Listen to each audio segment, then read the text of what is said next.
So, oh, this was fantastic and horrible at the same time. It was fun to watch as a Miami Heat fan who has a lot of Philadelphia friends who may or may not have been teasing me constantly about the Miami Heat getting whooped by the Milwaukee Bucks, but seeing the 76ers blow tonight's game, when they had a huge lead,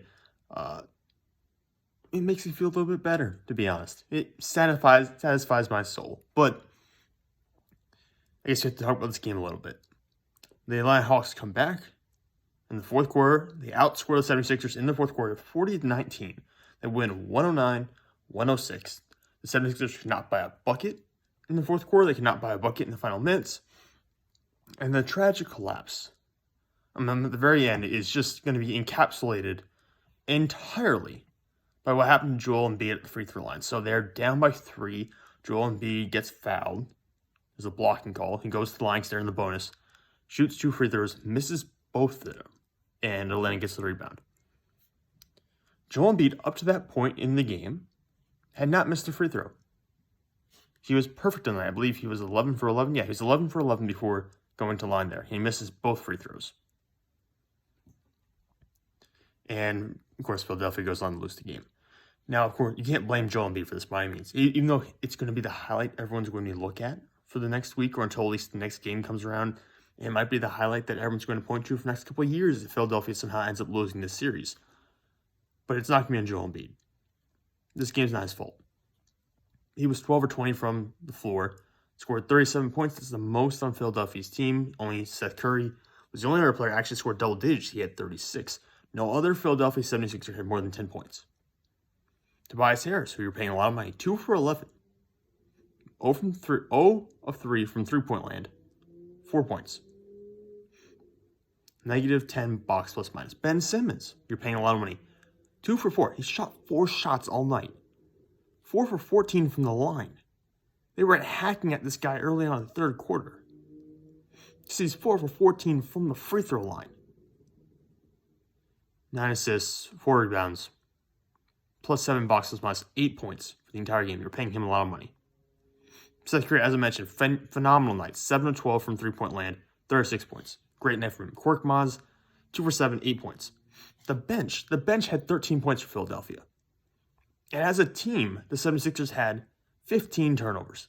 In comparison, the Hawks had 11, so the Hawks had 11 turnovers. They had a significant number as well. But in a game that's decided by 3 points, 1 basket, a 4 turnover differential can certainly make up for at least some of that. It probably decides the game in a situation like this.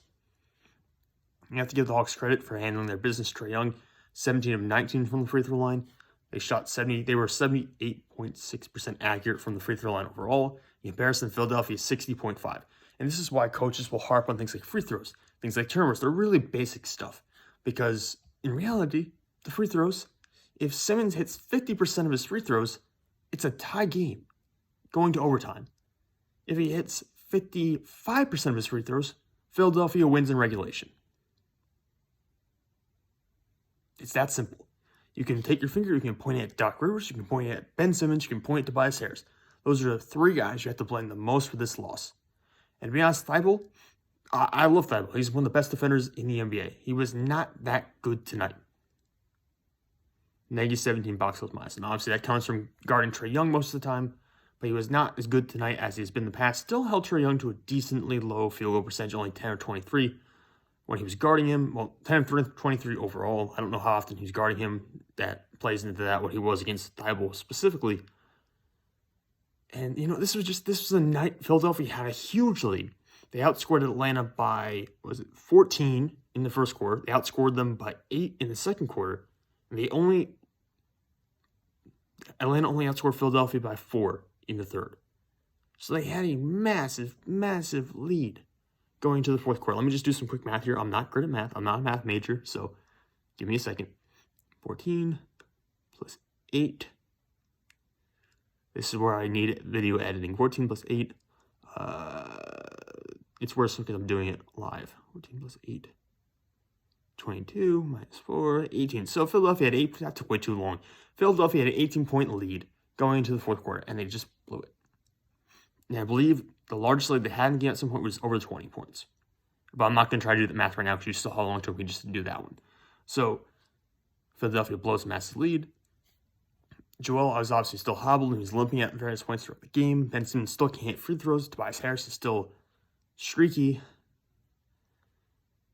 Is Seth Curry the second most reliable player on this team at this point? He legitimately might be behind Joel Embiid. I'm dead serious about that, at least in terms of offensive value.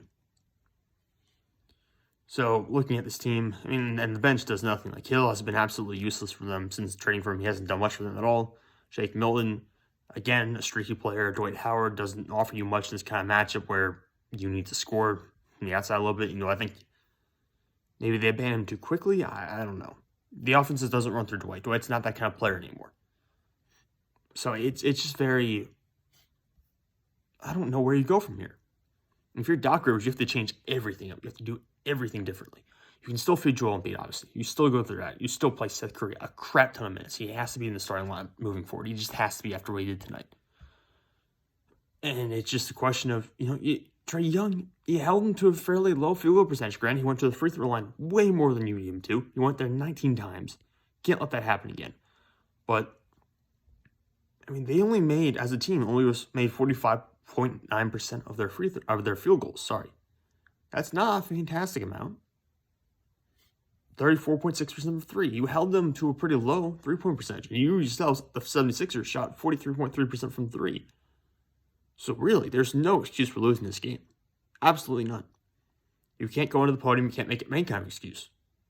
If you're Doc Rivers, if you're Ben Simmons, Tobias Harris. You have to take all the blame for this. And if you somehow go out and lose this series, because the Hawks have a 3-2 lead now, I believe the next game's in Atlanta. If you lose this series, oh boy, they'll burn down the arena. I mean, they are thinking this year, because of, even Joel Embiid, yes, he's dealing with a meniscus issue, but you gotta be looking at how much the Bucks are struggling, how beat up and injured the Nets are, and Philadelphia fans have to be thinking about this could be a year where things just line up for us. You have to at least be considering that. Especially if we don't know when Chris Paul can play. He could play in 5 days. He could not play the rest of these playoffs because of the COVID protocols. Kawhi Leonard, with the injury to his ACL, depending on severity, again, our guy could be playing 5 days from now, could not play again this year. Might even, you don't know what's going to happen with something like that. And if you're going to play like the Utah Jazz in the finals, I would probably favor Philadelphia in that one. So you're a 76 brand. You have to be feeling very confident about your team, your chances going forward, if you can just get past the Hawks. But you can't do it because it's Philadelphia. This is what this team's always done. This is what franchises from Philadelphia has always done. They get stuck in the mediocre and they never get to be great. And this is what Doc Rivers has done for the majority of his career after winning that one championship with Boston. This happened to him over and over again with the Clippers. This is exactly how the Clippers felt every single year, and Philadelphia is feeling it right now. I can't blame Doc Rivers for all this, obviously, because, again, Ben Simmons and Tobias Harris were awful tonight. But you have to really sit down and consider what are the problems in Philadelphia, because this is no longer a young team with promise. It's still a young team, but you're not an up-and-comer anymore. You are paying Tobias Harris. You are paying Ben Simmons. You are paying Joel Embiid to be top 20 players in the world. And Tobias Harris was 2 for 11. Ben Simmons was 2 for 4. Joel Embiid delivered with a meniscus injury. And then, yes, he was tired at the very end of the game. And yes, he missed clutch free throws. He has to hit those, by the way. But if you're going to excuse one player of their issues in this game, it will be Joel Embiid because of what happened. Because of the situation involving just how much he's had to play and how worn down he's been at this point. If you want to point to the injuries throughout his career and just how everything keeps piling up and that's an issue for him, yes, you can point to that. But probably not just for this one game specifically. You can point the finger at Tobias Harris and Ben Simmons for this one tonight. This is no longer the young up-and-coming team. This is no longer the process. This is supposed to be when everything comes together. And it hasn't. So if you lose this series, where do you go from here? There has to be off-season changes. You cannot just continue to run this thing back and expect different results. You can change the coach as much as you want. You can cycle through the third best player on the team as much as you want. It won't matter. We'll see if the 76ers are for real or not in the next game. If they lose to Atlanta, it'll just be more of the same.